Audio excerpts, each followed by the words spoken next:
This Dunne Park project is part of our creative placemaking initiative, which is basically to utilize creative assets, so artists, arts programming, arts resources to create place. Dunne Park is a special place for a lot of people in Hollister who grew up here, but also for the neighbors. And in the past and even currently, it struggles a little bit with drug use in the park, homelessness, and as we started talking to neighbors, there was a sense that the park was not safe or accessible to families. And so we're trying this approach. What happens when we bring in public art? What happens when on a Friday night there are a lot of people, families, kids, seniors, using the park and making it that safe and accessible place?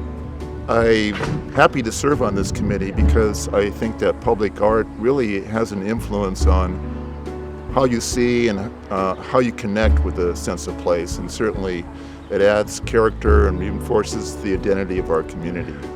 Well, I was delighted when I saw this call for benches for Dunne Park. This is the perfect kind of situation for my work, I feel, because it's so durable and playful and people are very responsive to it. The fault line bench is, I was inspired by the park and the San Andreas fault line that runs through the park and the way the curbs are offset. So this particular design is based on a rolled arm bench.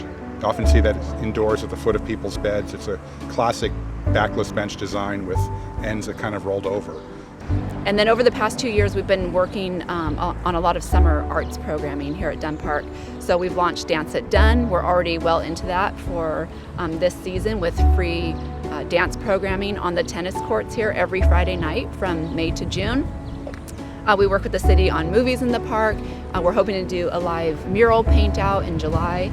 Well, I really like the new benches. Me and my boys like to come and play tennis, and then the big open space, the grass area, they play soccer, football, or we come out here and we just enjoy being out here. And it's filled with families and children, and especially too in the summer they have several activities, so they get to come out here and just be part of the community. The new features are great and they stand out. They're kind of like you look over and like, oh, what's that cool bench? Or have you seen this? And the new cornhole. So it's really neat to come and see those things that you weren't here before, but you pay attention as you're driving by.